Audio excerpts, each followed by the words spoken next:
What if history isn't just a straight line of kings, queens, and battles?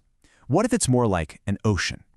You've got the fast-moving foam on the surface, these powerful currents moving underneath, and then this vast, almost motionless deep.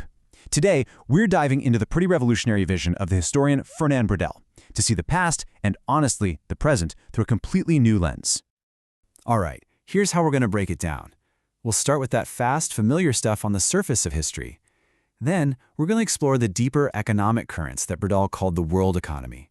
From there, we'll plunge way down into the nearly timeless depths of what he called the longue durée. Then, we'll see how these layers all connect, and finally, we'll use this new lens to look at our world today. Okay, first up, let's start on the surface. This is the history we all learned in school, right? It's that dramatic, super fast-paced world of politics, big-name leaders, and epic battles. You know, the stuff that makes the daily headlines. 300? Just a number. What could it possibly represent? This is the history of events. A massive fleet on the move, a huge conflict about to happen. It's incredibly dramatic, it's eye-catching, and it feels like it's the most important thing happening in the world. Braudel had a great name for this. He called it the foam on the waves. It's exciting for sure, but ultimately, it's just froth churned up by much, much deeper forces. So that brings us to the real question. Is the commander's decision to sail the whole story, or is there something else going on? Something much bigger and slower, moving just beneath that foamy surface? Okay, so let's go one layer deeper. We're now moving into what you can think of as the medium-term currents of history. These are the big economic and social trends that can last for decades, sometimes even a century, and they are quietly shaping all those events we see on the surface. And this is where we get to Braudel's key concept of a world economy. Now, it's really important to notice the hyphen there. This is not the entire world's economy. It's a self-sufficient economic world. A great example is 17th century Europe. It was its own zone, with its own rules, its own center of gravity, and yeah, its own really unequal relationships. And this slide just illustrates it perfectly. Back in the 1600s, Holland was the capitalist center, the core. It was literally the world's warehouse, a hub of finance and massive profits.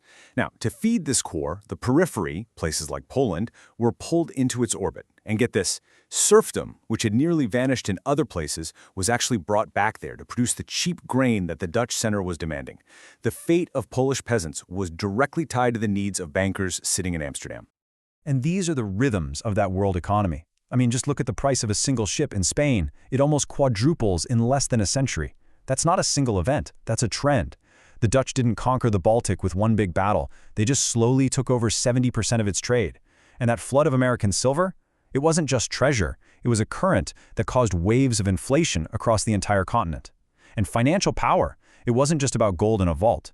It was about bankers in Lyon who could move fortunes across Europe with just a slip of paper. These currents are way slower than battles, but man, are they more powerful. All right, now we dive to the very bottom, to the deepest, slowest layer of history. This is the world of the longue durée, the long term. Here, time is almost motionless. We're not measuring it in years or decades, but in centuries. I mean, just think about the seasons. For centuries, the simple, repeating reality of winter storms dictated the entire rhythm of trade and war in the Mediterranean. No admiral, no king, no matter how powerful they were, could change the fundamental cycle of the seasons. That's a geographical reality that just constrains everything. Or think about geography. A mountain isn't just a rock, it's a permanent barrier. For generation after generation, mountains create these pockets of isolation, preserving unique cultures and ways of life that resist change from the outside world. It's a structural reality that shapes human history on a massive timescale. So ultimately, these deep structures, we're talking climate, geography, even these really long-held beliefs, they're what form the invisible prison of history. They set the absolute limits of what is possible for the societies living inside them. They do change, yeah, but so slowly we can barely notice it.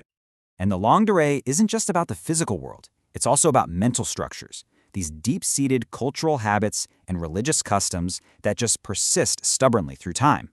This observer in 16th century Spain noticed how a community's entire identity is revealed not in some big declaration, but in a simple, repeated, ancient act, not lighting a fire on the Sabbath. This is a structure that can outlast empires. So we've got the foam, the currents, and the deep ocean. But here's where Braudel's genius really kicks in. It wasn't just in identifying these layers, it was showing how they are all interconnected, all happening at the exact same time.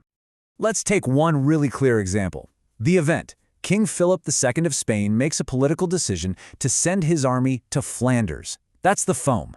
But that decision is only possible because of an economic trend, this massive, decades-long flow of silver from the Americas to Spain.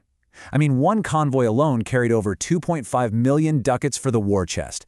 But even that trend is only possible because of a deep geographical reality, the winds and currents of the Atlantic Ocean that allowed those Spanish ships to make the journey in the first place. See, the event depends on the trend, which depends on the longue durée. It's all connected. And that's the heart of it, right there. History isn't just one melody, it's a symphony, with different instruments all playing at different speeds all at the same time. And to truly understand the past, you have to listen to all of them at once. So you might be thinking, what does a French historian writing about the 16th century have to do with my life today? Well, as it turns out, pretty much everything. Braudel's framework isn't just for understanding the past, it's an incredibly powerful tool for making sense of our own complex world. Just think about it. Today's frantic headlines, that's the foam. Beneath them are the medium-term trends we talk about constantly, the decades-long development of global supply chains, or the slow shift to renewable energy. And beneath all of that are the great, slow-moving realities of the longue durée, the fundamental geography of where oil or lithium is located, our changing climate, and the deep cultural values that shape our societies. So the next time you see a headline, just ask yourself, what are the currents moving underneath this? And what is the shape of the deep ocean floor that's guiding them? That's the Braudelian lens. There's a new way to see the connections that truly shape our world.